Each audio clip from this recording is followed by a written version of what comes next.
Anak-anak, sekarang Bapak akan menjelaskan mengenai menentukan manakah reduksi dan yang manakah oksidasi, ya, supaya nanti kita mampu menyetarakannya, ya.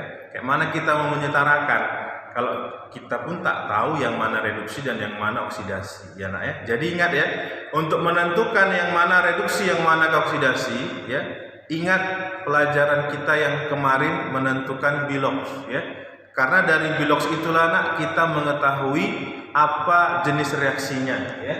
Jadi tolong diingat, ya, tolong diingat kalau dikatakan dia nak reduksi, ya. Reduksi ini berarti reaksi yang di dalamnya nak terjadi, ya.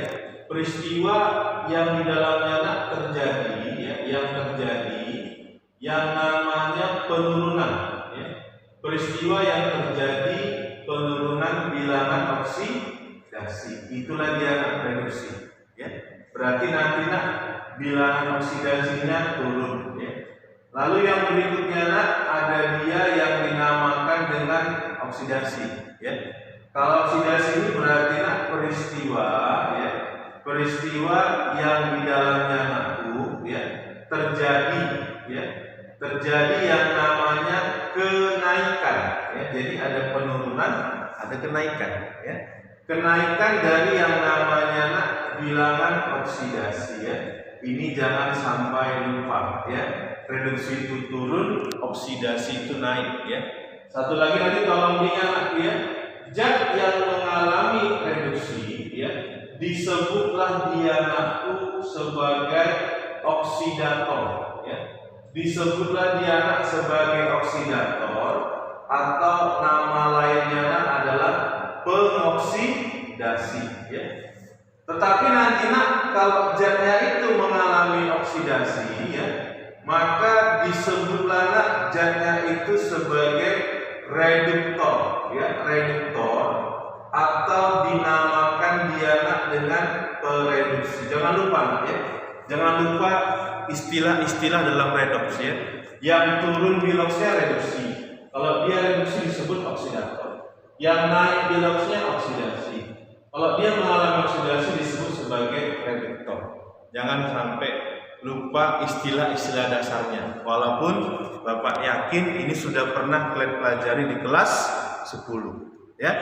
Kita review dulu sedikit supaya nanti kita bisa menyetarakan. Nah, sekarang perhatikan lagi. Ini ada beberapa, ya, ini ada beberapa reaksi 1 sampai 3, ya. Coba dulu kita tentukan, ya, manakah reduksinya, yang manakah oksidasi. Tapi dengan catatan, ya, kalian sudah menghafalkan aturan-aturan biloks. Kalau tidak, maka tidak akan bisa kita menentukan mana reduksi dan mana oksidasi. Jadi hafalkan kalian itu nak aturan biloks itu, ya. Nah, kita mulai dulu yang pertama nih.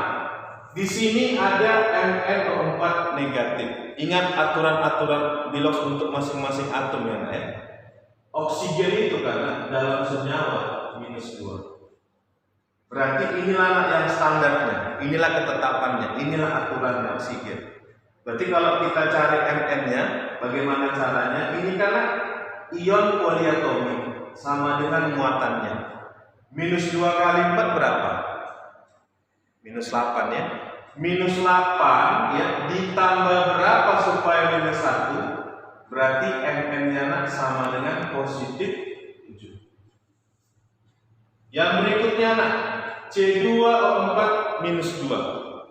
O itu karena -2, ya kan? -2 dikali 4 berapa? -8, ya. -8 karena ini anion poliatomik, totalnya semua sama dengan muatannya. -8 tambah berapa -2? Positif 6, ya. Itu kan untuk C2. Berarti kalau C-nya saja bagikan 2. Berarti untuk C saja, atomnya saja, berarti nanti nak bilangan oksidasinya jadi positif 3. Ya, jadi yang kalian cari itu nak adalah biloks atomnya. Ya. Kita lanjut lagi nak, yang berikutnya. Ini ada ion monoatomik Mn2 positif. Berarti biloksnya nak sama dengan muatannya, positif 2. Lalu yang berikutnya nak ada CO2 O itu kan minus 2. Minus 2 kali 2 minus 4. Karena ini adalah netral, senyawa netral, berarti kan totalnya harus 0, ya kan? Minus 4 ditambah berapa supaya 0? Berarti minus 4 ditambah 4. Gitu caranya. Ya nak ya? Jadi jangan lagi pakai gaya-gaya kelas 10. Mn ditambah 4O sama dengan minus 1. Itu nanti nak waktunya bakalan lama. Ya, karena tugas kita nak bukan hanya mencari bilox, tetapi menyetarakan. Ya, jadi gunakan sistem cepat seperti ini. Sekarang tinjaulah mana atom yang mengalami perubahan bilox. Kalau kita lihat si Ona ya, O kan minus 2, minus 2. Tidak mengalami perubahan bilox ya. Siapa yang mengalami perubahan bilox? Coba kita lihat Mn. Di ruas kiri Mn-nya 7. Di ruas kanan 2 ya. Positif 7 ke positif 2 mengalami penurunan atau mengalami kenaikan?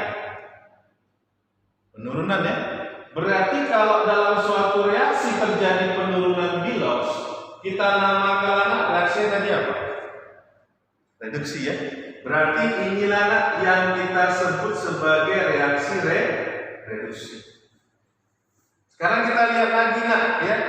Di sini siapa lagi atomnya nak? Ada karbon ya. Karbon berapa ini nak biloxnya? Positif 3 ya.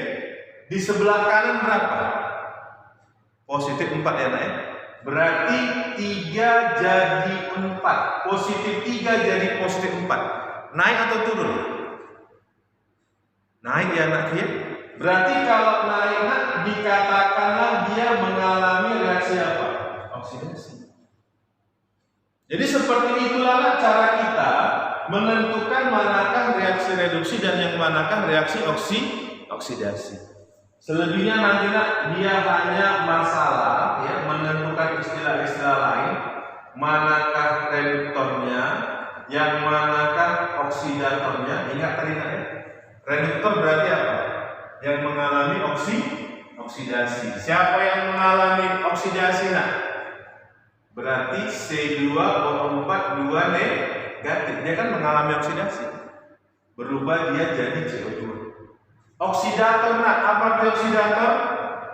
Yang mengalami reduksi. Siapa yang mengalami reduksi? MnO4 negatif. Turun dia biloxnya dari 7 menjadi 2 ya. Paling nanti nak tambah-tambahannya ada dia nak yang namanya hasil reduksi, ada dia nak yang namanya hasil oksidasi. Hasil itu berarti yang di kanan. Berarti nak tuh MnO4 ya mengalami reduksi menghasilkan apa? Mn2 positif. C2O4 mengalami oksidasi menghasilkan apa? CO2. Gitu. Ya, mudah-mudahan bisa dipahami ya. Bapak tambahkan soal yang berikutnya. Lebih cepat tapi nak ya. O berapa? Minus 2. Minus 2 kali 7 minus 14. Minus 14 tambah berapa? Minus 2. Positif 12. Berarti kalau atom Cr dibagi 2 positif 6. FO2 positif, O pasti minus 2. Tinggal atom si V ya, vanadium ya. Minus 2 tambah berapa supaya dia jadi 2 positif nah, atau menjadi positif 2? Berarti minus 2 ditambah dengan 4 ya. Cr3 positif langsung saja positif 3. VO3 negatif minus 2. Minus 2 kali 3 minus 6. Minus 6 tambah berapa supaya minus 1? Positif 5. Cari atom yang berubah bilox. Berarti yang berubah biloxnya si Cr Pak. 6 ke 3. Positif 6 ke positif 3. Naik turun. Turun ya. Berarti mengalami reduksi. Lalu vanadium ya nak ya. Positif 4 ke positif 5. Naik atau turun? Naik ya nak ya. Berarti mengalami oksidasi. Gitu saja deh. Ya. Selebihnya sama ya. Tolong kalian lengkapi sendiri ya nak ya.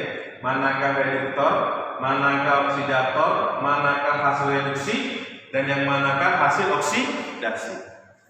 Soal terakhir. Ya. Bedanya ini apa Pak sama ini? Nah, ini dia dalam bentuk molekul.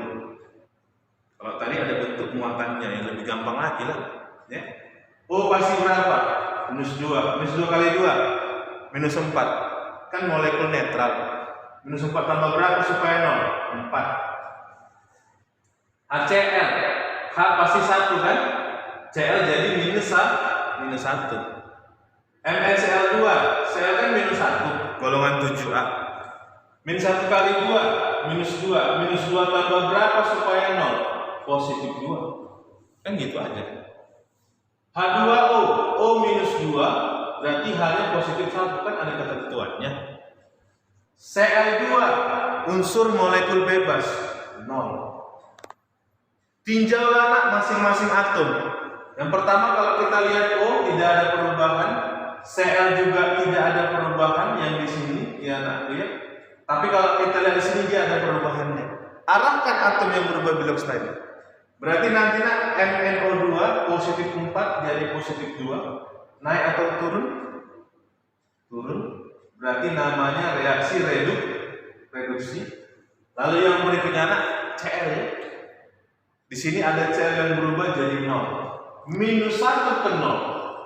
Naik atau turun? Naik ya. Berarti kalau naik namanya apa?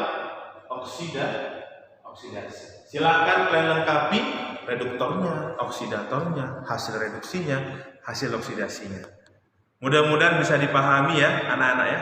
Tetap semangat, tetap sehat. Selamat pagi semuanya.